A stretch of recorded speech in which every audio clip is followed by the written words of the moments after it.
right? As you're getting started, you have this great idea. How do you ensure that you're staying at the forefront of your industry and that your competition is not catching up with you, right? So interesting tips here. Check out rework.whizgoogle.com. The second thing that you need to think about once you have your team in place is your MVP. You need to design a product that you can take to market, ideally a scrappy product that addresses the needs of a certain user pool that you already have in mind. And we have resources to help you get your idea off the ground. My first recommendation is going to be the design sprint methodology. A few years back, the team at Google Ventures put together an open source, the design sprint methodology, as a way of guiding startup founders to design and think about the new product and being able to structure the application that they're thinking about. So the goal here is to help you transform your MVP into a tangible product, your idea into an MVP that can be put into users' hands. So the design sprint methodology is free for all. It's accessible to everyone. You do not need product designers in your team to be able to use this. There's a set of resources you could go together as a team to be able to design and build this together. As we think about this world that we're living in, which is mobile first, we've put together a set of resources under material design, which is really guidance on how you think about not just Android applications, but also designing responsive web applications, designing these applications for what we call new markets, right? When you're building for regions with limited connectivity and ensuring that your applications are responsive, we have some design philosophies that you could go through. Beyond that, there's a bunch of resources as well as you're getting started. If you're an Android dev, how do you join the early access program? How do you get beta testers into your application? If you're building a web application, we've got Lighthouse as a way of auditing your web apps. I know Maya might be speaking about this later on. And so many other tools that you could leverage as a software developer, as a startup as you're getting started. Right? So the first thing, build your team. You have your MVP in place. The next step is to make decisions on tech and infra. Probably one of the single most important decisions for a tech startup, right? Do we buy a server, put it in our office and run Linux on it and host the application from there? And every time there's a nationwide power blackout, our application is offline, right? All these decisions that you need to make. And we're here to work that out.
John talk about having 65,000, 69,000 software developers. Yeah, but how many of you have heard about Tunga before today? see, not many, yeah? But Tunga is here to give the opportunities. We are only on the African market, yeah? We find remote jobs for talented African software developers. So right now, most of our market is in Europe, yeah? But then the developers we are looking for are African developers, and most of our developers are in Nigeria. You guys need to pace up, yeah? Because now I'm here because I want you all to know about Tunga, because we have the opportunities, but then the developers are nowhere to be found, yeah? So would like to drive up the numbers, yeah? About Tunga, it's remote work. You work from the comfort of your home. You don't need to go around, sit in traffic, yeah? And then we have flexible pay rates, yeah? You come in and you tell us, this is what I think I deserve, yeah? And we negotiate on that, and when we get to the client, we're like, this guy is this good, and this is what he wants, yeah? So with Tunga, we are trying to put you on the international tech level, because we see that developers in Africa have the talent that is needed, but then they do not get the same opportunities that other developers out there get. Yeah, so as Tunga, we are here to put you on to that level. I'll be having a session later in the afternoon, basically explaining more about what Tunga does, and I have a booth. Yeah, you can come to the booth, and we shall be giving out swag for the number of referrals you're giving, because we'd like to have everyone here know about Tunga, and we'd like you to spread the word about Tunga out there, because Tunga is finding the jobs for you. Yeah? Thank you. Thank you so much, Pearl from Tunga. She's the head of communities at Tunga.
Now, I am very excited to be part of Devfest Nairobi 2022.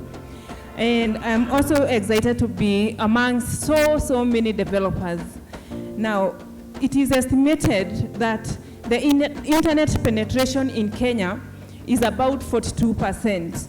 And because of this rise in internet connectivity, the broadcasting technologies has shifted from the analog to the digital. And this switch to a digital era, the growth of social media and the availability of graphic technologies in Kenya has seen Kenyan animators begin to thrive, and gain footing in somewhat an underutilized industry. And the use of animations has now moved from where it was only 2D animators in our screens to a point where people are getting familiar with 3D animations. And the journey of one Michael Muthiga of the famous Fatboy Animations is one inspiring example of the creative and artistic minds that we have in Kenya. So the question is, what is the future of digital media in our country, and what are we doing about it? As you have heard, my name is Ann Kimani. I am the head of Film Hub department at Dedan Kimathi University of Technology, that is in Nyeri. The Code Film Hub, as we call it, was established in May 2020 in the height of COVID-19, and it is a collaboration between the Kenya Film Commission and Dedan Kimathi University of Technology. The hub leverages technology to attain 3 strategic objectives that are centered around creating content for the digital media, developing capacity building programs for people in the media industry, and collaborating with partners and stakeholders to create a pool of local professionals in the media industry. So you ask, what do we do?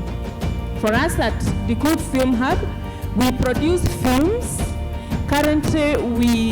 Recently we produced a short film called Uthasio, and you will be seeing it either on the screens or it will be screening in some theaters, and we invite you to come and watch our film Uthasio. Then we also produce 2D and 3D animations and also video games. So I feel like we are in the right place, because as developers, I know the idea of development of video games is also important to you.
So hi everyone, really excited to be here today.